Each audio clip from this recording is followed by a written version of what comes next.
संगीता गुप्ता, सभी को नमस्ते मेरी तरफ से। पहले ही दिन जब हमारी शादी हुई, जिस दिन उसी दिन उन्होंने एक बात कहा मुझसे कि मुझे शादी की ज़रूरत नहीं थी, मैं समाज के लिए और सिर्फ अपनी माँ के कहने के लिए मैं शादी किया हूँ। फिर भी मैं चुप रही, सोची कि मतलब आगे ऐसे ठीक हो जाएगा, अभी तो कह ही रहे हैं, बाद में मतलब सबका दिल जीत के मैं एक बहू का दर्जा पा सकूँगी। लेकिन ऐसी 4-5 महीने बीत गए, ठीक ही चल रहा था। फिर अचानक एक दिन कह रहे हैं कि मुझे एक कार की ज़रूरत है।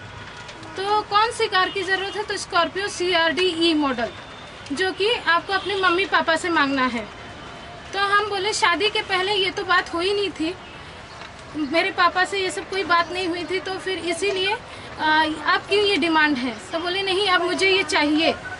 तो हम अपने मायके बात किए मम्मी पापा से, तो उन्होंने कहा देखिए क्योंकि ये ठीक नहीं समय था, क्योंकि पहले ही 5 महीने पहले हमारी बड़ी सिस्टर की शादी हुई थी मेरे शादी से पहले, तो पॉसिबल नहीं था फाइनेंशियली, क्योंकि जो ये शादी किए थे वो हाई क्लास शादी था, क्योंकि ये बोल रहे थे हम मंत्री हैं, हम MP है, तो हमारे क्लास के हिसाब से ही शादी होगा। तो इतना सब मतलब एक्सपेंस होने के बाद खर्च हो गए थे, तो उतना फाइनेंशियली कंडीशन ठीक नहीं था कि तुरंत वो स्कॉर्पियो CRD कार मतलब प्रोवाइड कर सके उनको। वो भी 13 लाख IC का है वो कार।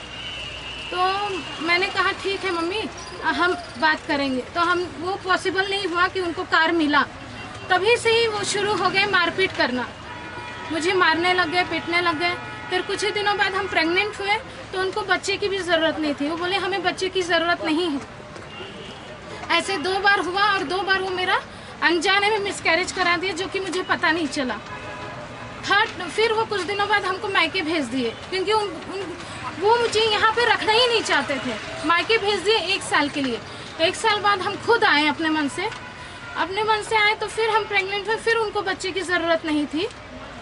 फिर भी हम कैसे मतलब अपना खुद का केयर करके हम कैसे भी बच्चे को रखें।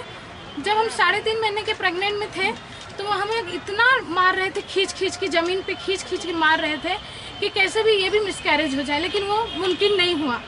और वो मांग रहे थे कि जितनी भी ज्वेलरी तुम रखी हो, वो सब मुझे दे दो। तो ज्वेलरी तो हम दे चुके थे।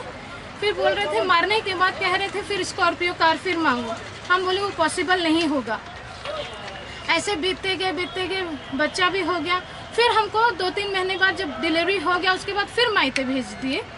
फिर हम आए 1.5 साल बाद, अपने ही मन से आए, क्योंकि वो कभी बुलाते नहीं थे।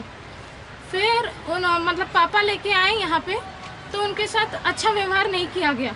फिर भी हम पापा को कन्विंस की कि हम रह जाएंगे, और पापा चले गए। फिर कुछ दिनों बाद बच्चा हमारा 2 साल का हो गया था।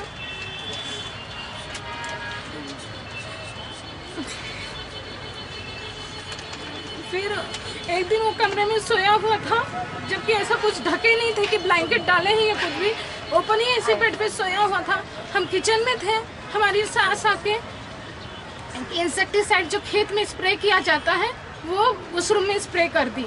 तो हम आके बोल रहे हैं मम्मी ये क्या की हो? तो बोल रहे हैं बच्चा मर नहीं गया है, स्प्रे कर दिए तो क्या हो गया है। इसी तरह मतलब हमको उनका इंटेंशन समझ में नहीं आया, ना ही आज तक समझ में आया कि वो ऐसा क्यों की थी हमारे बच्चे के साथ। फिर वो कभी कुछ मांग लेता था, बच्चा है, दूध की ज़रूरत होती है, बिस्किट या कुछ भी, कोई भी खाने चीज़ की ज़रूरत होती है, तो छुपा देती थी, और जब मांगता था तो भगा देती थी। फिर ऐसे बीतते गया। फिर जब कभी बीमार होते थे हम या हमारा बच्चा, औषधि की ज़रूरत होती थी, वो भी पॉसिबल नहीं किया जाता था, कभी प्रोवाइड नहीं किया गया है जल्दी। 3-4 दिन हमको रो के मांगना पड़ता था तो मिलता था। ट्रीटमेंट में भी वो ऐसे ही करते थे, कोई भी चीज़ मतलब ऐसे मांगने से मिलता नहीं था। और देते भी थे तो मुंह पे फेंक के देती थी, चाहे बच्चे के मुंह पे फेंक के देती थी, चाहे हमारे मुंह पे फेंक के देती थी, कभी हाथ में नहीं दी हैं।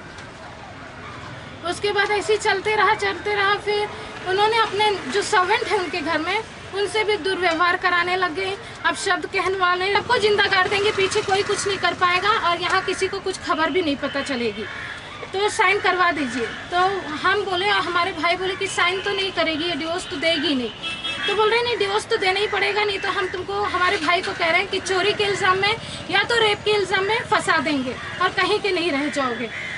तो फिर हमारे भाई ने बोला कि ठीक है, हम इंडिया जाके बात करेंगे अपने चाचा से और 2-3 दिन में हम साइन करवा के भेज देंगे पेपर, डिवोर्स पेपर्स।